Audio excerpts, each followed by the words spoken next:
아니 어제 이제 미국장이 하락한 거 대비로는 한국 시장이 그래도 좀 괜찮았어요. 외국인도 주식 좀 사주고. 오늘 장 어떻게 보셨나요? 요즘 하루짜리 분위기는 강세장 분위기입니다. 네. 네, 조정이 오래가지 않아요. 그러게요. 원래 강세장의 특징이 조정이 오래가지 않고 장중 조정이 많고, 그래서 뭔가 소화해내려고 하는 게 많은데 오늘 여기 오면서 그러면은 투자자분들한테 어떤 말씀 드려야 되나? 자 이제 강세장 시작했으니까 신납니까? 라고 얘기해야 되냐?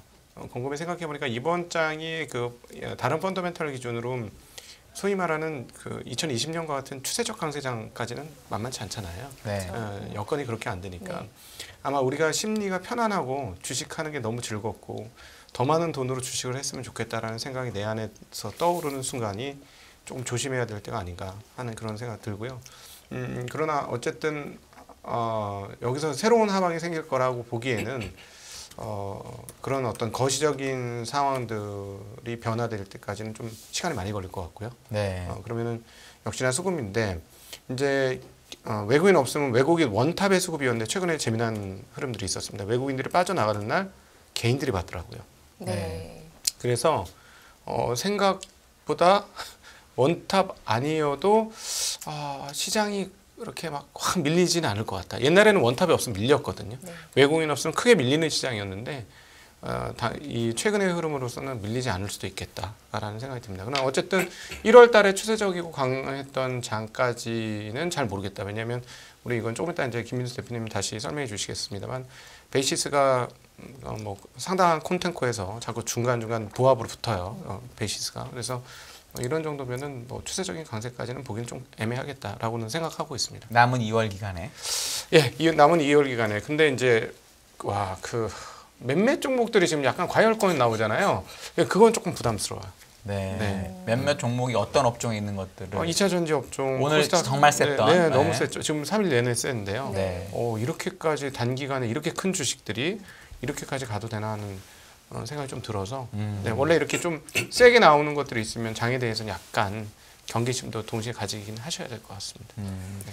여기서 지수가 올라주지 않으면은 이렇게 단기에 세게 올라온 것들이 계속 가긴 좀 부담스러워 보이신다는. 그렇죠. 네. 네, 근데 이제 지수가 올라가기는 좀 힘들다고 보시고요. 네, 근데 뭐 그렇다고 이게 이제 장이 죽어서 끝나는 장이냐 뭐 이런 거 같지는 않고요. 네. 김민수 대표님은 어떻게 보셨나요?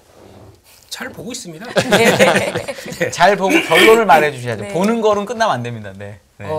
요즘 플레이를 하면서 느끼는 게 네. 혹시 보복 소비에 이어서 보복 트레이딩이라고 들어보셨습니까? 그동안 트레이딩 못해서 난 꼭 트레이딩 해야 되겠다. 와, 이게 이 단어가 맞는 것 같아요. 지금 동향 보면. 그래서 지금 저보고 뭐 FOMC 얘기하라고 그러면 저 한마디도 못합니다. 지금 관심이 없어요. 네. 그쪽은 뭐 그 정도쯤이면 되겠지라고 하는 현상이 펼쳐지다 보니까 시장에서 무슨 변화가 나오냐면 그동안 저희가 아마 저희 잘 기억해 보시게 되면 작년이었죠. 그러니까 2021년에서 22년 넘어갈 때 가장 변화가 뭐가 나왔었냐면 신산업이라고 하는 또 대표적인 흐름들이 한번 쫙 나왔었습니다. 그때가 대표적으로 뭐 P2E, NFT, 메타버스 이게 한번 나왔었습니다. 나왔다가 이게 이제 상반기 가서 언제 꺾였냐면은 금리 인상하기 시작하면서 아주 상당히 꺾였습니다. 근데 이 기조가 만약에 금리 인상을 이런 강력한 기조를 안 했었으면 제가 보기엔 그 살아 있었습니다. 네. 네. 근데 거기서 받아왔던 게 성장주에 대한 밸류를 그냥 무참히 깎아버렸거든요. 그게 나오다 보니까 이제 급락이 나왔고 다른 종목들도 다 그런 비슷한 변화가 들어갔는데 이번엔 또 어떤 변화가 나오냐면 그러니까 기회만 보는 거예요. 이 정도면 되지 않았을까 고개를 드는 현상 쪽에서 이 정도면 뭐 매크로 지표 이 정도면 다 됐겠지 라는 하는 현상이 나오다 보니까 항상 그때 나왔던 이 보복적인 관점들 이게 그냥 붙어버리면서 이제 종목적으로 움직이기 시작을 합니다. 이게 포모 느낌까지 있으세요? 아니면 네. 그냥 보복 트레이딩 같으세요?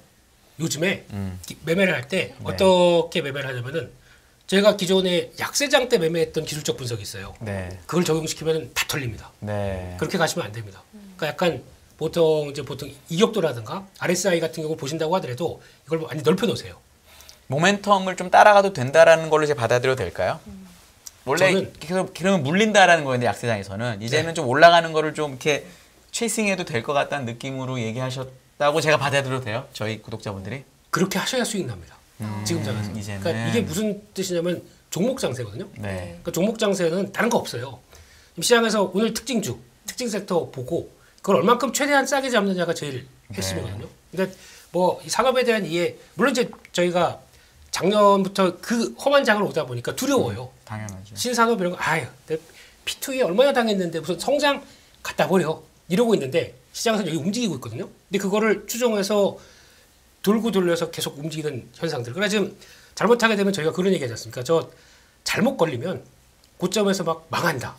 근데 고점 나오는 패턴들 보게 되면은 아주 예전에 봤던 뭐 금리 때문에 부러지면서 이렇게 나왔던 이런 변화가 안 나와요. 네. 그러니까 팔 수 있게 지금 고점이 나옵니다. 그런 여유 있는 고점들. 그러니까 이런 거죠. 고점에서 떨어지는 게 네. 아주 가파르지 않으니까 확인하고 팔아도 될 정도의 그렇습니다. 장이라는 딱 얘기죠. 그렇습니다. 원래는 이제 확인하다가 옛날엔 20% 빠지니까 이랬었던 거를 그렇죠. 이제는 네. 그래도 내가 확인하고 팔 정도 시간을 시장이 준다 이런 뜻이 충분히 있는 주더라고요. 거죠. 네. 네. 그리고 그런 사이에서 또 어떤 현상이 나오냐면 그러면 이쪽 섹터에서 나는 충분히 플레이했다. 그럼 그 자금들이 또 그 스토리 가지고 그대로 옮겨다니기 시작합니다. 그러면 지금 그러니까 여기서 잘못하게 돼서 만약에 저평가다, 싸다라는 논리로 들어가서 대응했다가는 그냥 잘못하게 되면 그냥 싸긴 싼데 안 가요. 근데 이쪽에서는 또 다른 데서 막 움직이고 있고 그런 현상에서 트레이딩하는 입장이면은 지금은 딱 기승전 종목 장세다 보니까 제가 보기엔 이거 한 4월까지는 갈 것 같아요. 네, 이런 분위기. 지수도 그렇잖아요. 지금 여기서 아까 지점장님 말씀처럼 뭐 올리려고 하더라도 위에 이제 드르륵 있어요. 저항대 있고 거기다가 연준이 무슨 얘기를 또 계속 그렇게 나올 텐데 또 금리 그러면 거의 다 온 것 같은데 또 뭔가 약간 시그널도 바뀌기 시작하게 되면 이번에도 그렇잖아요. 만약에 튀르키예 지진이 날 줄 누가 알았습니까? 그거에서 70달러 때 유가가 또다시 78달러까지 가는 모멘텀이 나올 줄 아무도 모르잖아요. 이런 그쵸. 천재지변 이 관련된 쪽은. 그러니까 이런 것들은 우리가 드라이브를 이게 커버를 못 한다고 하더라도 그런 가운데서 지금 시장이 보여주는 변화를 체크하고 가야 되는 게 그러니까 지금 결국은 종목만 보고 가야 되는 게 지금 시장의 핵심입니다. 그럼 지점장님 네. 지금 이렇게 종목만 보자고 하시는 거는 매크로가 그렇게 크게 불안하진 않다 이런 당분간은 그렇다 말씀하시는 것 같은데 거의 매크로는 퇴역한 것 같죠 지금. 지점장님 보시기에도 당분간은 예, 매크로 이제 저도 이제 아침에 유튜브를 하는데 네. 저 개인적으로 이제 슬슬 재미가 없어져요. 네. 그럼 무슨 말이냐면 사실은 좀 떨어지고 뭐가 떨어질 이슈가 있고 그걸 찾아내서 야 이게 문제니까 한번 조심하자 이런 얘기를 발굴해내서 얘기하는 게 유튜버로서는 재미난 얘기거든요. 네. 너무 뻔해요. 너무 뻔하고 다 정해져 있어요. 정해져 있고 이제 연준 인사들이 발언을 한다고 해도 그 뭐 그다지 오늘도 보면 존 윌리엄스하고 그 부의장이 상당히 센 얘기를 했는데 시장 뭐 그렇게 크게 충격 안 받거든요. 특별히 채권 시장이 안정돼요. 네. 그런 발언을 했음에도 불구하고 그러니까 시장은 그런 이제 거시 지표에 대해서는 별로 생각을 많이 안 한다.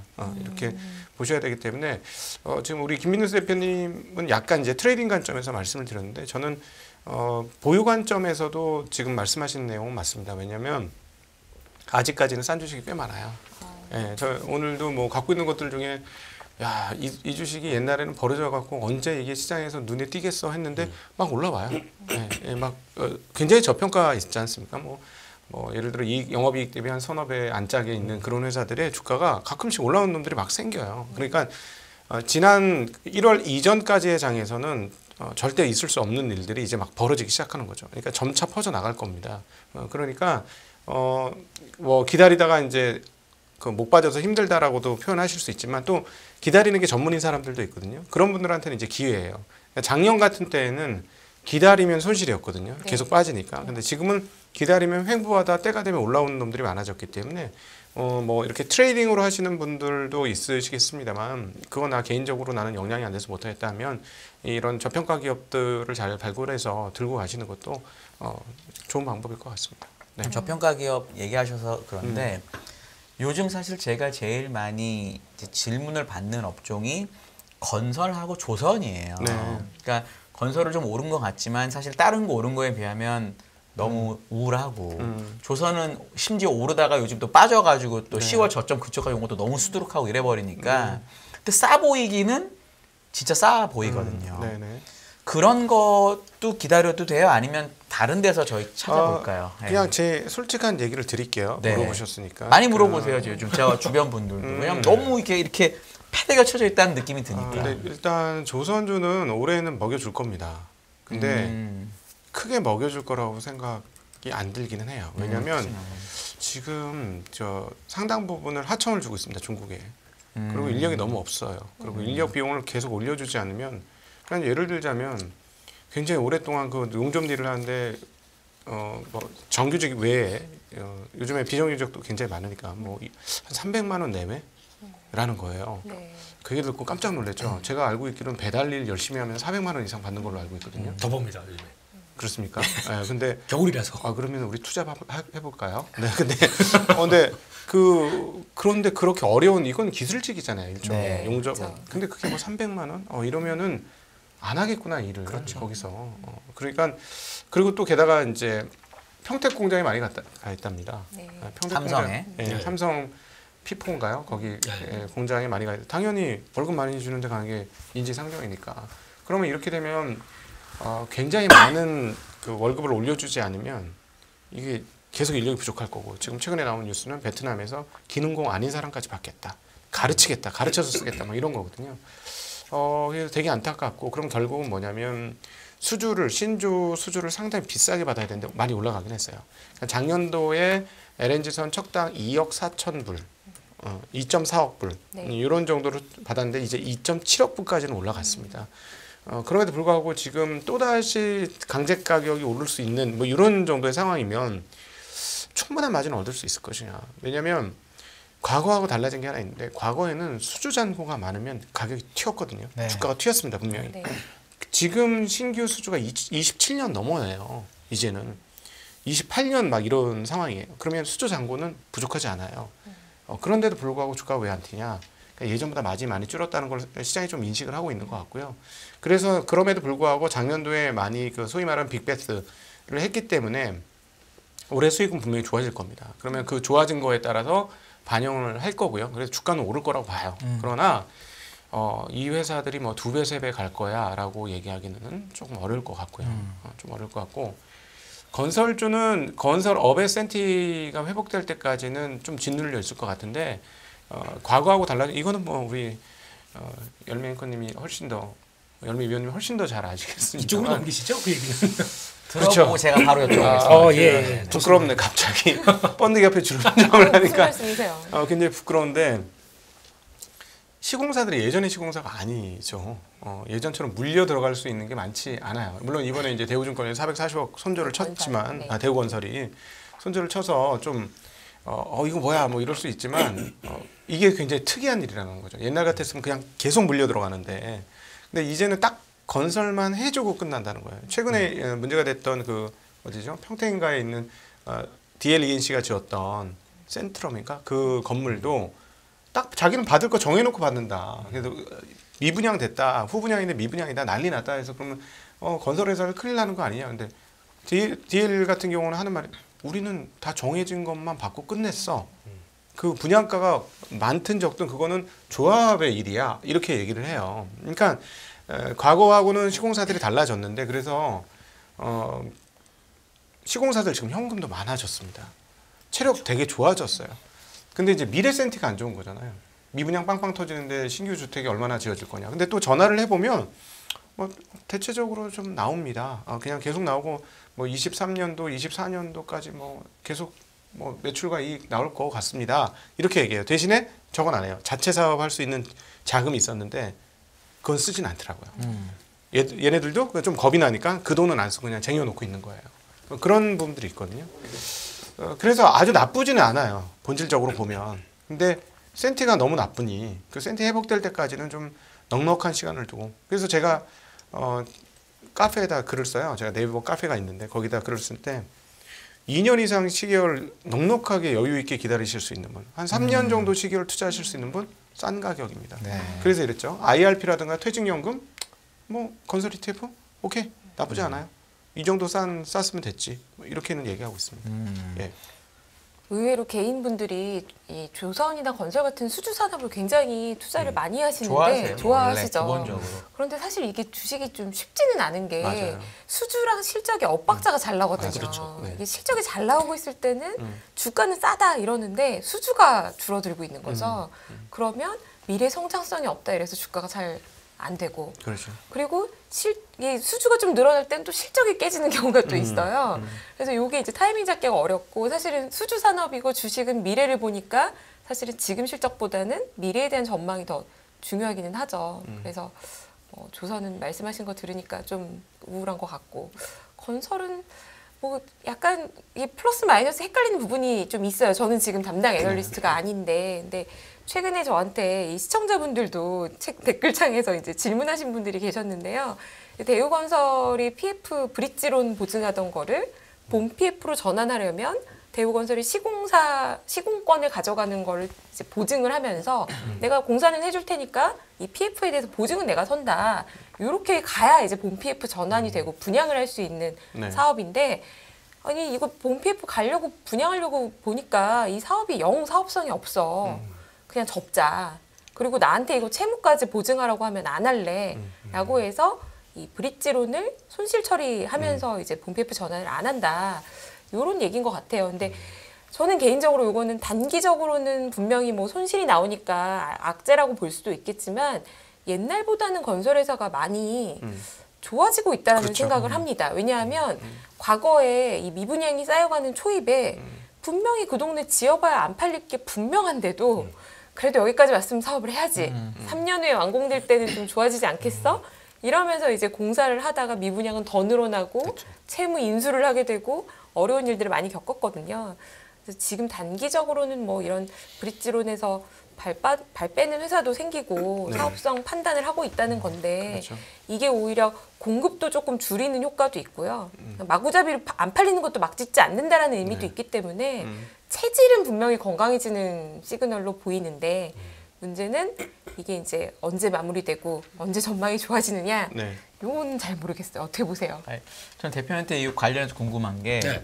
건설이나 조선업은 사실은 외국인 투자자들이 투자를 잘 안 하는 그렇죠. 업종입니다. 2013, 14년 이후부터는. 그리고 원래는 기관 투자자분들이 상당히 좋아하고 하는 업종인데 이제 기관의 자금이 많이 없어지다 보니까 주식이 이렇게 된 건데 대표님 보시기에는 지금 지전장님 얘기하신 것처럼 요즘에는 외국인이 팔아도 개인이 사서 장을 좀 받쳤다고 얘기를 하셨잖아요. 네. 요런 개인들이 특별히 좋아하는 업종인데 좀 찌그러져 있던 게 개인의 지금 아직도 예탁금이 많으니까 네. 좀 수급이 몰려가지고 좀 튈 수 있는 가능성 같은 건 어떻게 보세요? 지금 느낌상 왜냐면 수단배가 너무너무 도는데 너무 이렇게 심지어 네이버 이제 카카오까지 이제 다시 올라오기 시작하거든요. 그렇죠. 여기가 완전 이루고 있으니까 네. 되게 막 하고 싶다는 느낌이 막 드는 분들이 계시더라고요. 그게 과연 수급적으로 풀릴 수 있을까요? 그 지금 만약에 참 괜찮은 것 같은데 또 옆에 보니까 대리는 갑자기 1월 달에 2배를 벌었대요. 옆에 앉아있는 네, 대리는 네. 바로 옆에 그러면 나 뭐 한 거야? 나는 부장인데 대리가. 예. 계좌 까봤더니 이렇게 열어봤더니 아직 마이너스 30%예요. 네. 화나죠. 네. 이런 건 있을 그러면 지금 당장 열어가지고 부장님은 뭐 하시냐면은 싼 종목 삽니다. 그렇게 되죠. 적게. 난 못 샀으니까 저 그렇죠, 못 그렇죠. 따라갔으니까. 안 오른 거 사죠. 그렇죠. 저 올라가는 저런 섹터 모르겠고 이거나 사서 기다려야지 이럴 수 있거든요. 근데 그런 생각이 듭니다. 지금 건설 쪽 뭐 다 비라성 같으신 우리 애널리스트 분 두 분 모시고 이런 얘기 들어서 저는 죄송한데 근본적인 이유가 좀 있는 것 같아요. 건설도 그렇고 조선도 그렇고 산업의 기반이 제 느낌에는 노동 집약적인 거 아닐까요? 네. 네. 근데 우리나라 인구가 벌써부터 이제 꺾이기 시작하면서 앞으로에 대한 걱정들이 많아지기 시작하는 거예요. 근데 그럼 이런 회사들의 앞으로의 걱정은 점장님 말씀하셨듯이 인건비가 상당히 이제 중요하게 어차피 사람이 없다 보니까 그 사람에 대해서 쓰려고 하게 되면 가격 올라갈 수밖에 없죠. 그래서 이건 수요 공급 논리지 않습니까? 이게 점점 될 텐데 제가 보기엔 이 섹터 올라가는 딱 하나의 조건은 하나 있습니다. 이거밖에 없습니다. 뭐예요? 우리 조선사가 네. AI 적용하고 로봇 갖다가 지점장 아까 센터장님 얘기하신 거 아 그래요? 열심히 얘기하고 있습니다. 조선에 대한 건 아니지만 네. 되게 그 AI를 좋게 많이 말씀하시고. 네. 한국은 이렇게 가야 돼요. 안 그러면 지금 출생률 확 떨어진 거. 이거 지금부터 이제 앞으로 한 10년, 20년, 10년 뒤만 가더라도 확 차이가 날 텐데요. 이제 어린애, 그러니까 우리 아이들 교실이 지금 한 7개, 8개밖에 안 되죠. 3개, 4개밖에 안 될 상황에 지금 이렇게 가게 되면. 그렇죠. 그런데 그러면 우리의 노동력에 대해, 그러니까 이 기반이 될 수 있는 노동력들이 다 사라지고 있는데 그러면 이거를 뭔가 효율적으로 뭔가 대체를 해줘야 되거든요. 그럼 이런 쪽에서 그래서 AI나 뭐 로봇들이 이게 오히려 지금 더 확 다가오는 걸 수도 있겠죠. 근데 그런 거 이런 중무장대 산업들이 더 해야 됩니다. 어떻게 보면. 그러니까 그럼 느낌이 결국은 지금 종목장 얘기하셨는데 네. 이런 정도의 종목까지 돌 정도가 되려면 장이 훨씬 세야 된다라는 그렇죠. 저는 느낌으로 들리네요. 네. 그렇게 얘기하신 거죠. 그리고 그렇게 플레이할 자신이 없어요. 그치. 예, 네. 그렇게 좀 많이 걸릴 거고 많이- 아까 얘기한 2, 3년짜리 이렇게 될 거니까. 네, 예. 거기다 이제 업황도 그렇겠고 또 이제 또 여차하면은 연준이 매일 앵무새처럼 하는 게 그거지 않습니까? 데이터 의존적이라고.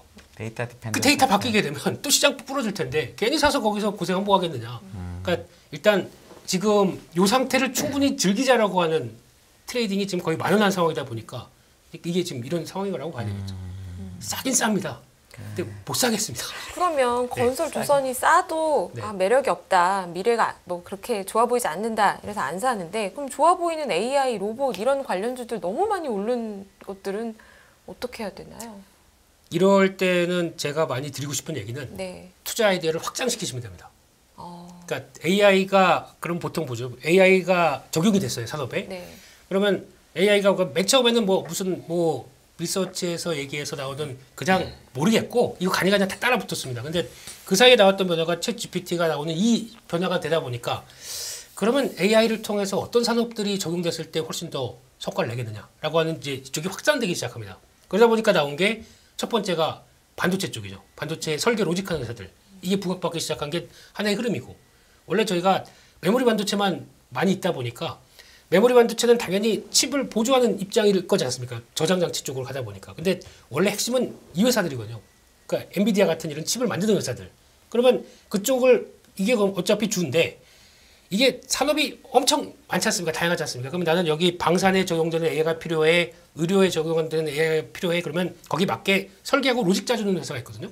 대표적으로 뭐 ARM 같은 경우도 그래서 성공한 회사지 않습니까? 이런 식으로 나왔을 때 이제 그걸 뭐 작은 거 다 하나 못해요. 그러면 그런 것들 맡아서 하는 회사들이 오히려 더 이제 수혜를 받을 수가 있겠죠. 거기서 나오는 변화라든가 그리고 또 지금 AI 쪽인데도 지금 최근에 신고가 나는 쪽은 의료 쪽입니다.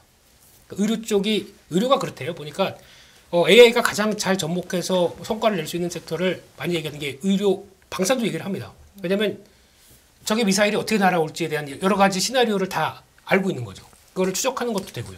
의료 같은 경우도 보통 보면은 의사가 최종 판단을 하기 위한 여러 가지 자료들에 대해서 답을 해주는 거죠. 어느 정도. 그런 것도 되기 시작하면 그런 쪽이 이제 계속 이거는 주된 흐름이면 이제 계속 이게 어디에 쓰일까? 아니면 어떻게 확장될까라고 하는 걸 투자 아이디어를 삼으시면 조금 더 낫지 않을까? 제가 오늘 그 거래량 순위를 네. 보니까 오늘 1위가 곧버스더라고요. 우리나라 너무 거래량 안타까운 1위가. 일이에요. 그러면은 아까 얘기하신 개인 투자자분들이 순매수를 많이 했다는 게 이게 곧버스가 많은 걸 수도 있는데 네. 그러면 실질적으로 우리 지금 예탁금이 많아서 개인분들이 돈이 많긴 하나 네. 포지션은 되게 반대로 잡혀 있다고 볼 수도 있잖아요. 반대로 잡혀 있는 거죠. 예. 최근에 신규로 들어온 것들은. 네. 근데 물론 물려 있는 것도 많은 거고. 그래서 네. 이거는 참으로 안타깝게도 이걸 잘 이용하셔야 합니다. 곧버스가 레버리지 바뀔 때가 고점이에요. 예, 정말 어떻게 하겠어요? 현실인데 이게. 곧버스가 레버리지로 바뀐다가 곧버스를 사는 걸 중단하고 레버리지를 갑자기 살 때가 고점이다. 똑같은 사람이 그렇게 행동하지 않을 수 있습니다만 대중은 그렇게 행동을 할 겁니다. 그래서 대중이 레버리지를 살 때를 조심해라. 그때는 시장을 굉장히 이상하게 20년 동안 여기 넘게 있어 보니까 그 대중의 심리가 기가 막히게 역방향으로 잘 맞춰요. 왜 그런지 모르겠는데 이게 인간의 심리가 들어가는 시장이잖아요. 우리가 데이터 디펜던트 하겠다고 하지만 데이터를 어떻게 해석하느냐에 따라서 답이 완전히 다르게 나오거든요. 아직도 2천 빠질 거라고 생각하시는 분이 있고 아니야 3천 넘을 거라고 생각하는 분이 있어요. 똑같은 데이터를 보고도 그렇게 하실 수가 있거든요.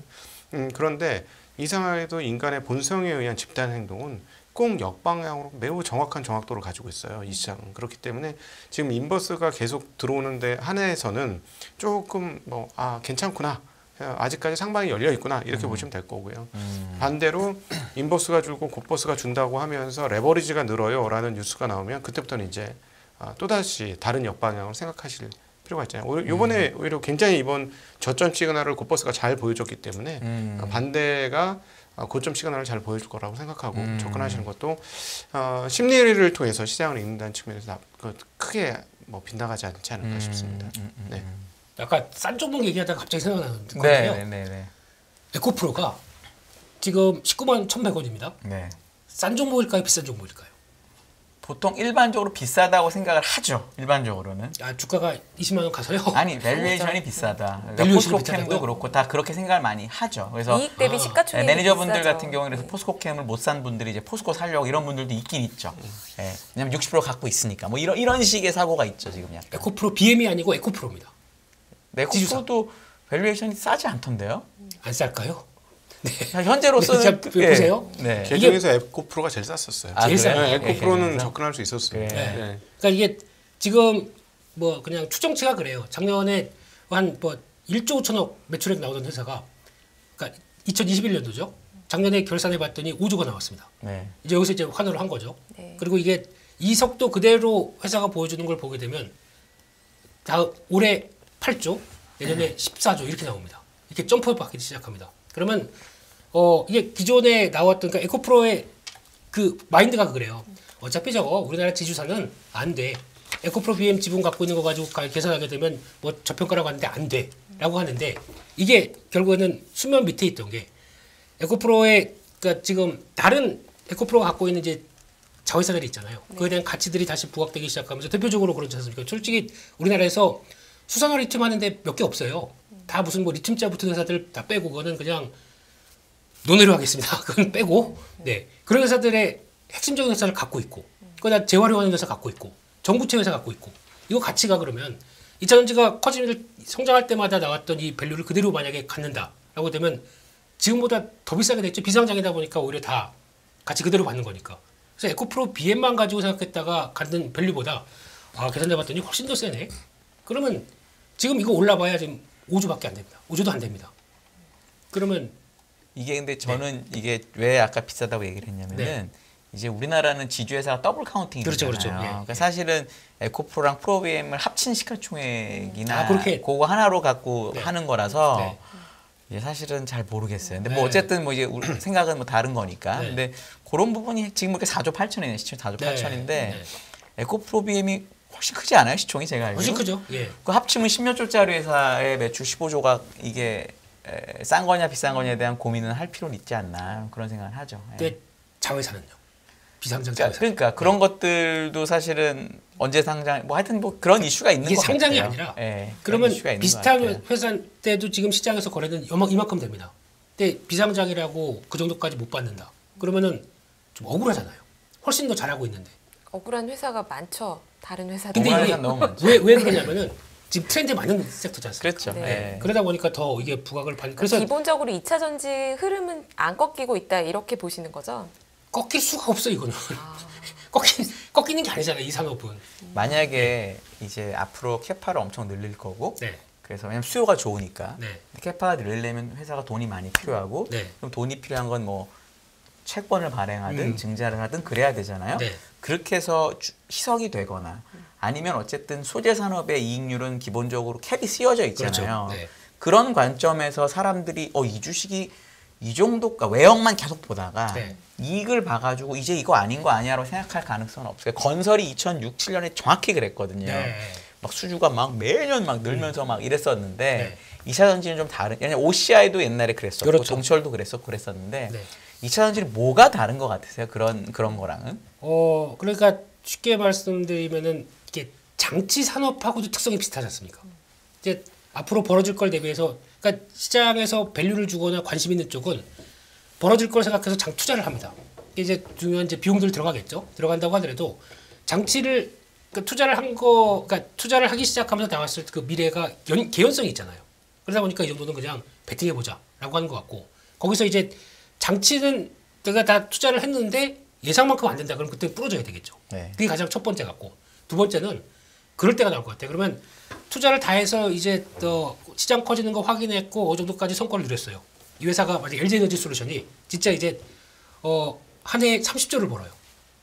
그러면 이익으로? 예, 이익으로. 네. 그런 수가까지 이제 내년이면 뭐 올해 한 10조 벌었는데 2년 뒤면은 한 30조 벌 거다.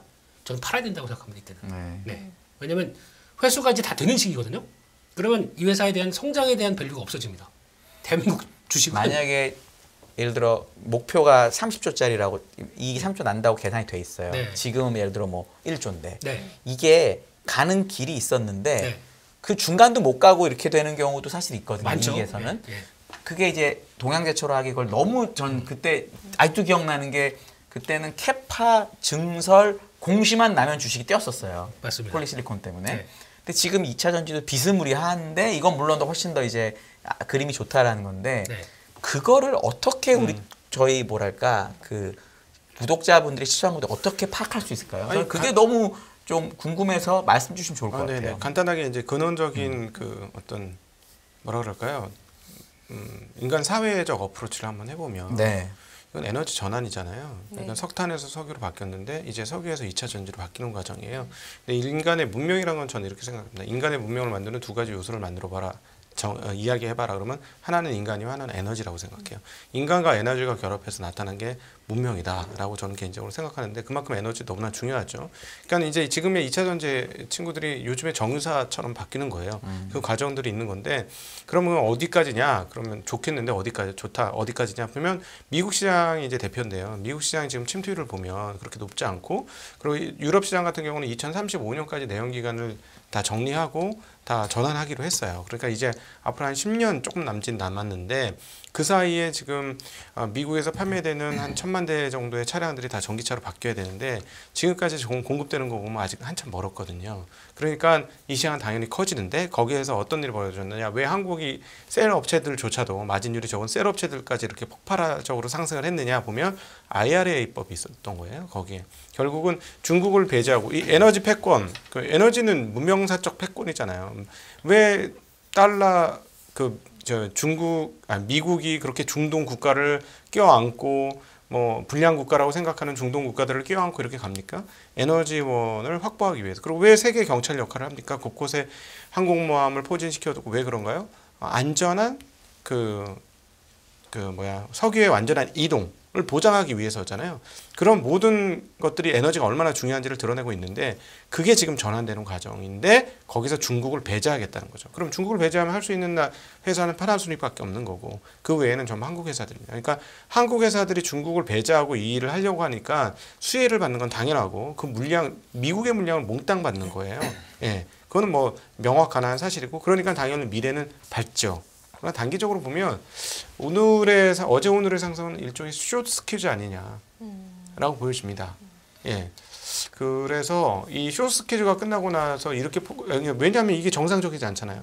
이렇게 시가총액 상위 종목, 코스닥 상위 종목이긴 하지만은 상위 종목이 하루에 10% 이상씩 그것도 연속적으로 움직인다는 거는 아마 숏 스퀴즈에 의한 흐름일 것이다라고 보는 게 가장 바람직한 추정일 것 같고요. 그렇기 때문에 이제 그렇다면 앞으로도 계속 이렇게 빠른 속도로 움직인다? 그것까지는 이제 보장할 수 없다.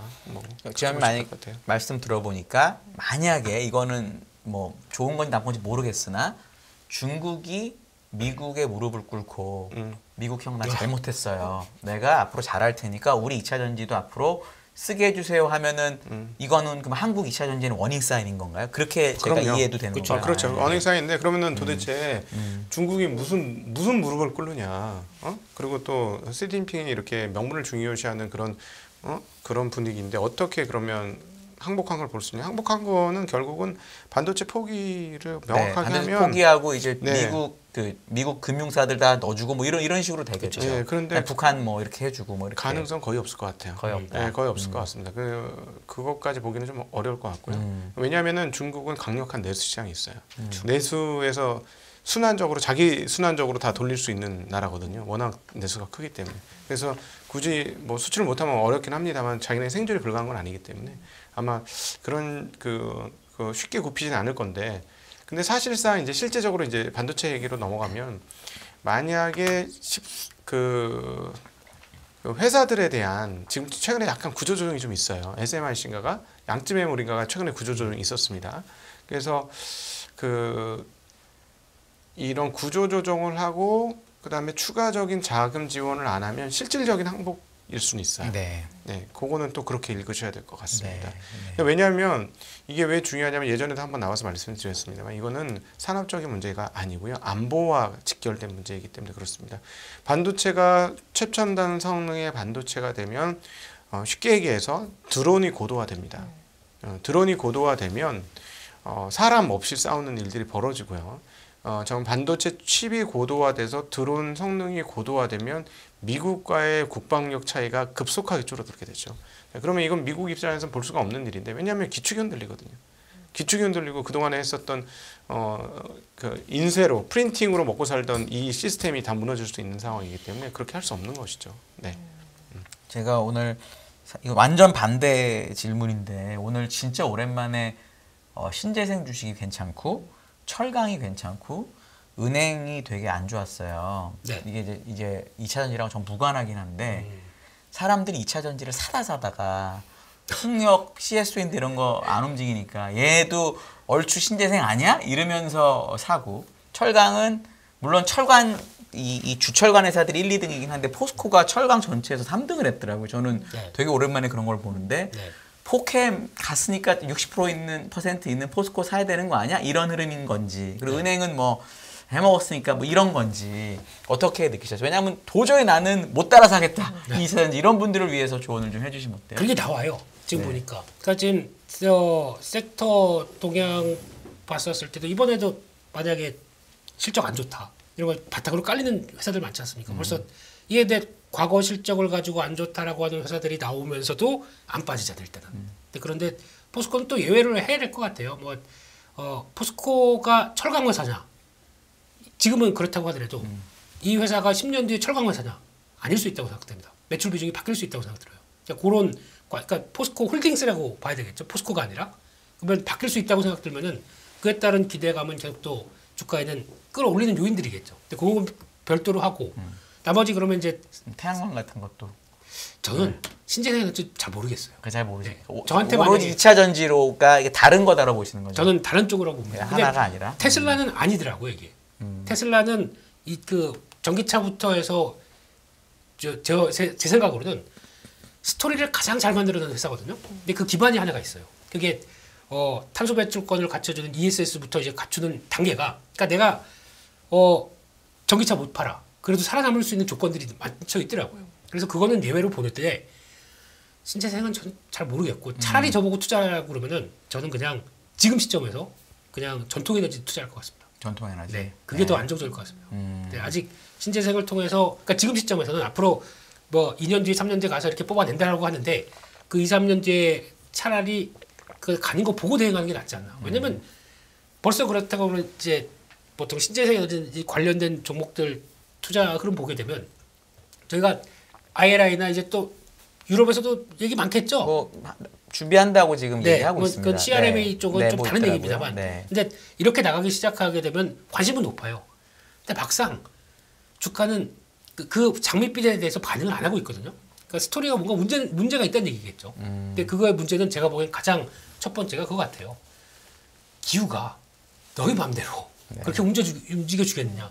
그러면 안정성이 확 떨어지거든요. 그럼 그러니까 그 효율이겠죠. 이거 떨어지는 부분을 누가 보강하겠습니까? 결국에는 또 그냥 LNG 복합 발전이 다 나머지 채울 수밖에 없어요. 네.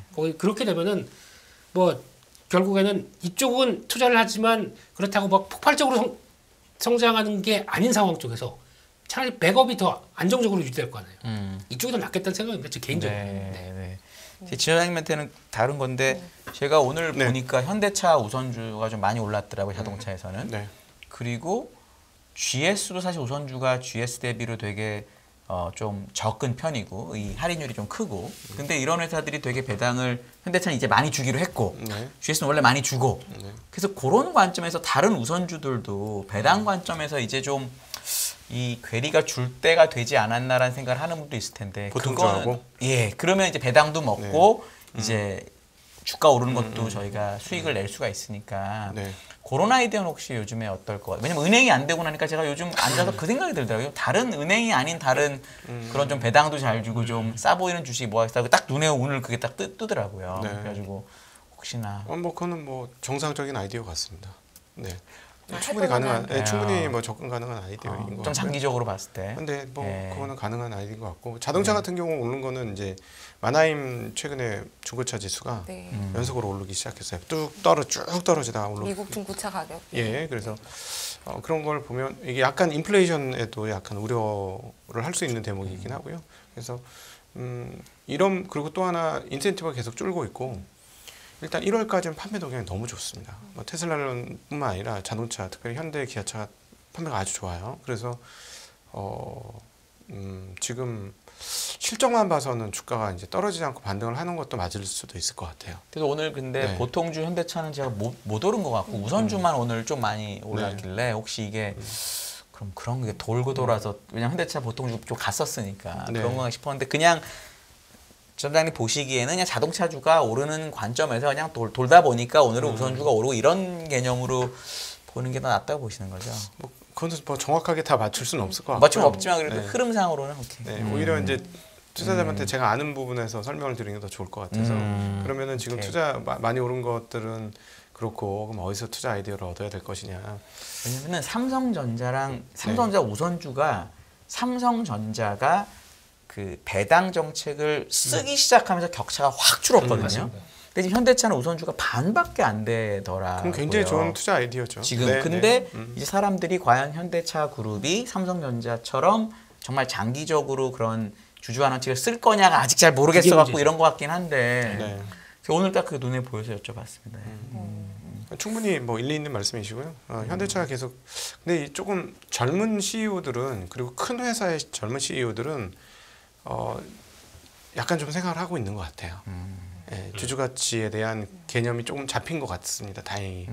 예, 아직 뭐 중소기업이나 작은 회사들은 여전히 좀 힘든데 또 그리고 상속을 해야 되는 입장이고 뭐 이런 것들이 강한데 예, 큰 회사들은 이제부터는 상속이 정말 만만치 않잖아요. 그렇죠. 그래서 이제 제대로 주주가치 환원하고 이 생각을 하고 있는 것 같아요. 그래서 뭐 그거는 좀 다행한 점인 것 같고, 최근에 뭐 AI도 많이 올랐고 뭐 이렇게 많이 올랐고, 근데 원래 인간은 옳은 주식에만 눈을 이렇게 가지 않습니까? 그러나 올해도 투자를 해본 결과에서 그렇게 해서 단기적으로 이렇게 수익을 내서 나올 수 있는 뭐 그런 것도 방법이죠. 근데 위험한 방법이에요.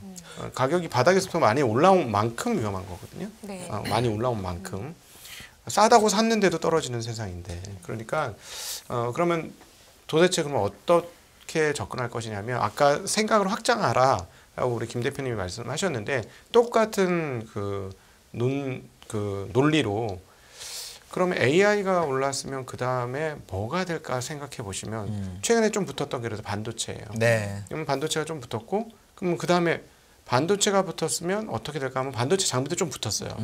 그리고 반도체 장비 다음에 또 뭐가 붙을까 이런 것들을 고민을 한번 해보시면 좋겠는데요. 개인적으로는 한국의 반도체 장비들이 몇몇 회사들 굉장히 뛰어납니다. 뭐 보유하고 있지 않기 때문에 말씀드리면 한미반도체나 이오테크닉스는 정말 잘하는 후공정 업체들이에요.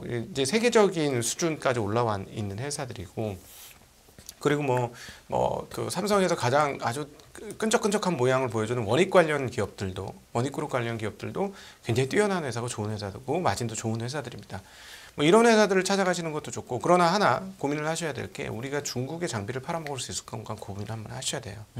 왜냐하면 중국에 대한 그 반도체 장비 판매 금지가 일본과 네덜란드, 미국 기업한테만 한정됐을 것이냐라는 걸 고민해봐야 돼요. 옛날 같았으면 아직도 그럴 수 있습니다만 신경 안 쓸 수도 있어요. 왜냐하면 한국의 장비라는 게 그 퍼포먼스가 뭐 소위 말하는 초미세 공정에 근처도 못 가는 장비들이니 아무 상관없어 라고 할 수 있는데 최근에 정말 많이 좋아졌거든요. 뭐 지금 말씀드리는 회사도 있고 뭐 넥스틴이라는 회사도 있고 여러 회사들이 있어요.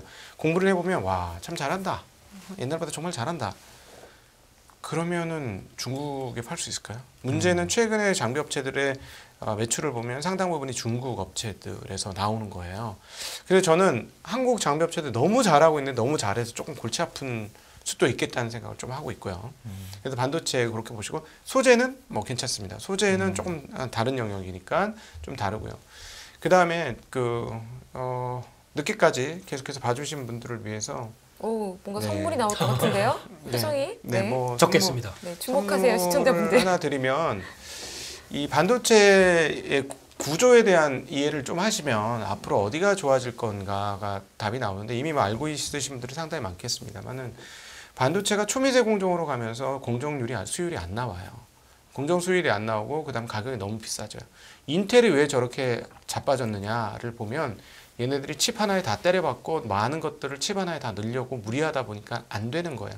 설계에서부터 생산 공정까지 모든 게 트러블이 발생하면서 저렇게 버벅대는데 그런데 보시면 물론 이제 TSMC가 워낙 잘하기 때문이긴 분명합니다만은 이 TSMC와 손잡고 뻗어나간 기업들의 최근 특성을 보면 반도체를 하나로 다 때려박는 그런 작업을 하는 게 아니라 반도체를 분화시킵니다. 이거를 일컬어 칩넷 구조라고 우리가 불러요. 즉 그 하이코어, 고성능 코어와 저성능 코어를 따로 떼서 붙입니다. 그리고 거기에다 또 다른 거를 붙이죠. 그래서 그 일종의 패키징 작업을 통해서 그 반도체를 만들어내거든요. 애플부터 시작했습니다. 그리고 AMD도 그 일을 하고 있고 이제 도저히 안 되니까 인텔도 그렇게 하기 시작합니다. 이제는 이거는 구조화된 거예요. 왜냐하면 초미세 공정으로 가면 갈수록 돈은 많이 들고 생산성은 떨어져요. 이걸 간단하게 설명드리면 우리 지금 SK 센터장으로 가는 최도현 센터장이 한 얘기예요. 아주 얇은 빨대를 쫙 세우는 작업을 한다. 건설처럼. 그러니까 예를 들어 여의도 땅에 200층짜리 건물을 수만 개를 짓는 거나 마찬가지. 그게 쉽겠느냐라는 거죠. 그러니까 동그란 판, 웨이퍼 판 안에 아주 고층 빌딩을 문제없이 계속 세워야 되는 거예요. 너무 어렵죠. 너무 어려워진 거예요. 돈도 너무 많이 들고요. 그래서 이 칩넷 구조는 빅 리들 구조라고도 또 표현하는 이 칩넷 구조는 구조화된 겁니다. 자, 그럼 어떻게 될까요? 옛날에 안 쓰던 판때기가 있어야 돼요. 그것들을 씹을 판때기가 필요하거든요. 그걸 우리가 일컬어 뭐라고 부르냐면 PCB라고 부릅니다. 그래서 PCB는 대단히 구조적 성장을 앞으로 한 2, 3년간은 진행할 건데 한 가지 유의할 점은 너무 성장이 크니까 대표 기업인 이비덴, 신교, 삼성전기, LG 이노텍이 거의 2조 단의 투자를 하고 있어요. 회사마다 지금. 근데 뭐 경기가 나쁨에도 불구하고 그렇게 많이 투자를 하고 있거든요. 이건 산업이 성장한다 분명한데 그래서 하나 우려는 이거 공급 과잉 아니야? 근데 앞서 말씀드렸습니다만 자 지금 애플과 AMD부터 시작을 했고 이제 인텔이 따라 붙습니다. 자 그 다음에 반도체가 필요한 데가 어딜까요? 자동차. 예. 테슬라는 안 할까? 네, 테슬라도 합니다. 결국 무슨 말이냐면 일반적인 CPU나 이런 그 서버나 PC에 쓰였던 것뿐만 아니라 자동차에 쓰이는 것까지 전부 그렇게 바뀔 거예요. 그러면 나중에 뭐 통신용이나 뭐도 전부 그렇게 바뀔 거라는 거예요. 시간이 지나면 지날수록 결국은 반도체는 그 전성비, 전력 동일 전력에서 퍼포먼스가 잘 나오는 게 핵심이니까 미세하게 만들어야 그게 되니까 미세한 건 방향 정해진 방향이니까 결국 계속 그렇게 간다면 이 PCB 시장이 굉장히 커질 수 있는데 이 회사들이 2020년, 2021년에 굉장히 폭등을 했었습니다. 그때 못 사겠더라고요. 너무 많이 올라서.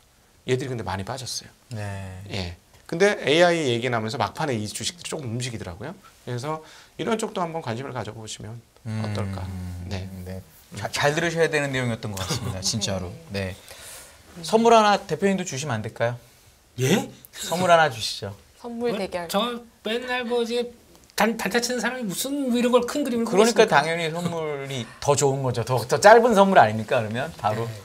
네. 네. 저라면 네. 네, 지금 저보고 돈 좀 줄게 이거 뭐 살래? 그러면은 저는 우주항공주 살 겁니다. 우주항공주. 네.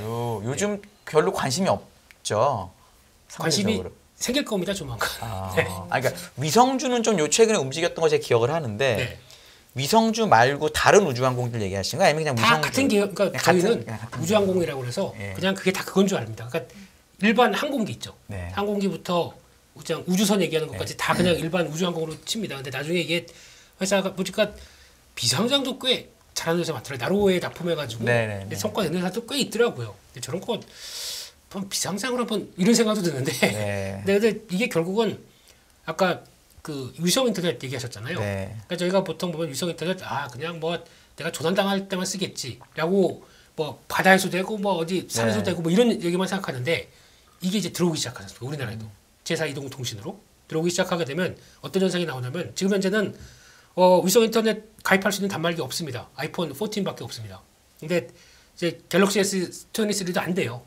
그리고 요금이 13만 원? 비싸게 들어온다고 하더라고요. 뭐 대부분 5, 6만 원대 5G도 그런데 근데 이게 초기다 보니까 이제 이렇게 들어오겠죠. 근데 이제 단말기가 붙고 거기다가 속도도 이제 그러면 이 회사들이 다 증설하면서 투자하겠죠. 근데 제일 중요한 스토리가 제일 중요한데 주변에 보이기 시작하는 스토리. 그러니까 위성 인터넷 그냥 막연하게 봤던 게 이제 들어오기 시작하지 않습니까? 거기서 나올 수 있는 이제 사람들이 이제 우리도 위성 인터넷 써라고 하는 변화가 이제 첫 번째일 거고.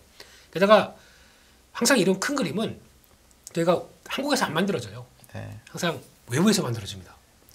테슬라가 3월 1일 인베스터 데이를 합니다. 네. 네. 여기서 또 우리 또 하시는 우리 머스크 형님이 과연 무슨 얘기를 할 것인가. 네. 그러면서 나오는 거 보면은 분명히 안 들어갈 수밖에 없는 게 스페이스 X 얘기예요. 네. 거기서 그러니까 내일 가게 되면 지금 시험 비행을 준비하는데 보통 우주선 하면 어떤 생각이 드세요? 그냥 갑자기 저 발사대 뭐 LA 거기 센터 거기 가가지고 다 밖에서 보면서 와막 네. 불기둥 쫙 쏘면서 올라가는 거 막 박수 치고 있잖아요 저희들. 이제 이런 게 사라집니다. 이거를 지금 시험을 하고 있어요 지금. 이거를 쉽게 말씀드리면 그냥 보통 저희가 우주선이라고 합니다. 이거를 그냥 우주 왕복선이라고 하는 거는 갔다가 한번 임무 마치고 와가지고 내려와서 고치하려고 이거 다 없어졌으니까 이거 내려올 때는 중력에 따라서 내려오지 않습니까? 그러면 와서는 그냥 퍼지는 거예요. 근데 이 우주선, 그러니까 여기서 얘기는 스타쉽 얘기는 갔다가 바로 쉽게 말씀드리면 그냥 안착합니다. 그냥 평소에 저희가 보는 인터스텔라에서 보시게 되는 그런 비행기처럼 안착하기 시작하거든요. 그럼 그 개념들이 가장 중요한 게 추진 동력이래요. 이게 가장 중요해요. 그러니까 저희가 고체 연료 타면서 막 1단 분리, 2단 분리, 3단 분리 이게 아니라 자체적인 동력이 제일 중요하대요. 저 문과입니다. 네, 근데도 이게 왜 중요하냐면 그러면은 동시에 엔진을 가동할 수 있는 능력이 제일 중요하대요. 근데 지금 스타쉽 같은 경우는 33개를 갖고 있습니다. 이 중에서 잘못하게 되면 조그만 변화 때문에 폭발해버려요. 그렇기 때문에 이게 안 되다 보니까 동시에 얼마까지 늘릴 수 있느냐가 가장 큰 핵심이라고 하더라고요. 근데 이게 벌써 33개 중에서 12개가 지금 들어가기 시작해요. 이게 저희 크게 문차야 그러는데 되게 고무적으로 얘기를 하더라고요. 네.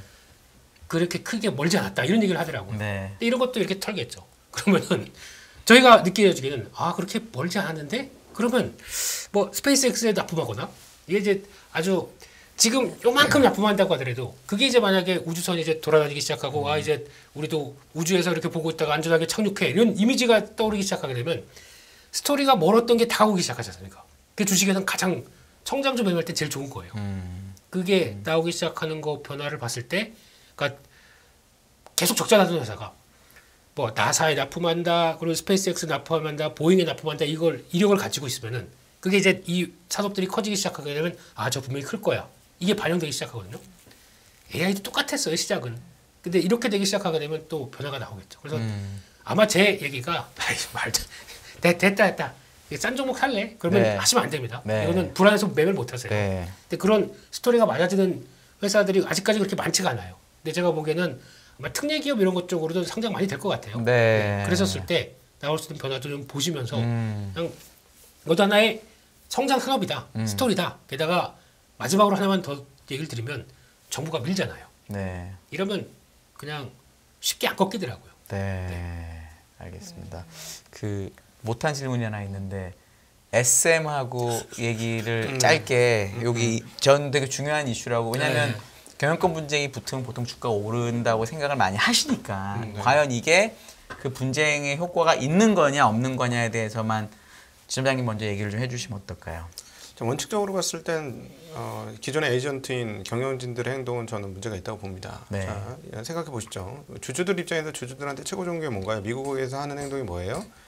주식을 매입해서 소각하는 거예요. 네. 주식 수를 줄이는 거죠. 네. 그래서 주당 수익, 즉 EPS를 올리는 행동을 합니다. 그게 주주들한테 좋죠. 네네네. 근데 이번에 경영진들이 한 행동, 주주한테 얼마나 동의를 받았는지 모르겠습니다만 경영진들이 한 행동은 뭐냐면 주식수를 늘린 행동이에요. 네. 약 10%가량 주식수를 늘린 행동이에요. 자, 그렇다면 SM의 이익이 늘어나지 않는다면 주당 순익은 9% 정도 빠지게 되죠. 네. 예, 그러니까 이건 주주들한테는 잘못된 행동이에요. 이게 우리나라 상법 개정이 안 됐기 때문에 이런 행동을 이사회를 꼬셨는지 어땠는지 모르겠습니다. 한도까지 할 수 있게 정관은 한도까지 네. 한 거죠. 네, 그러니까 네. 그 경영진들하고 이사들하고 협의가 돼서 그렇게 한 거죠. 네. 근데 만약에 이게 그 상법에 주주들이 주주 권익을 위해서 활동한다는 명구가 붙어 있었다면 못했을 겁니다. 이런 행동을 못했을 거고요. 그런 측면에서 그동안에 뭐 SM의 암적 존재처럼 요즘 느껴졌던 돈을 많이 빼가서 라이크 기회에 돈 많이 빼가서 했던 이수만 그 총괄 프로듀서라고 총괄 얘기하더라고요. 프로듀서의 네. 그 반발이 저는 이해는 돼요. 이거는 충분히 이해가 되고 물론 이제 기존 소액주주들 입장에서 너가 너무 돈 월급을 많이 갖고 가니까 우리한테 안 좋았잖아 이렇게 얘기할 수 있었겠습니다만 이 지금 최대 주주였던 사람 입장에서는 이건 일종의 구태타죠. 네. 그래서 이제 저는 이 개싸움이 시작됐다라고 보고 이 개싸움에 누가 하나 더 뛰어들어 참전을 해가지고 뭐 우군이 될게 하이브 얘기 오늘 나오죠. 그러니까요. 누가 공시를 뭐 아니라고는 하긴 아닌 게 아니라 아니요, 검토 중이라고 했죠. 예. 네, 공시가. 그렇죠. 예. 그래서 백기사가 되거나 이러면 뭐 주가적인 흐름은 상당히 좋겠죠. 그러나 이거는 그냥 주가적인 흐름으로 좋은 거가 될 거고요. 아. 본질 가치가 어떻게 좋아지는지 여부는 좀 지켜봐야 될 것 그러니까 같습니다. 들어온 2천억으로 사실은 이익을 많이 낼 수 있으면 좋아지는데 그건 아직 모르니까. 네. 아니 회사의 보유 현금도 꽤 있었고요. 네. 현금 흐름도 나쁘진 않았어요. 정말 어제 화우가 얘기한 것처럼 경영상의 급박한 문제에 의해서 2천억이 필요하냐? 저는 그건 잘 모르겠거든요. 물론 뭐 얘네가 그 2천억을 가지고 하이브를 인수하려고 한다던가, 죄송합니다. YG를 네. 인수한다거나 아니면 좀 네. 비상장 애들 몇 개 인수해가지고 붙여가지고 더 크게 키우겠다. 그거는 답이 될 수도 있죠. 네. 어떤 안을 가지고 그렇게 했는지도 좀 궁금하긴 합니다. 네. 예. 진짜 마지막 대표님 의견. 짧게 한 주셔야 될것 20초, 같아요. 20초. 네. 네. 기분 관계 보지 마시고요. 네. 회사의 변하는 방향을 보세요. 네. 끝입니다. 전례 없는 금리 인상이죠. 환율 너무 어려워요. 결론만 알려주세요. 당신은 외환 모태솔로입니다. 환율 그동안 너무 어려우셨죠? 이제는 쉽다 말할 수 있을 거예요. 오늘부터 환율과 썸 타시겠습니까?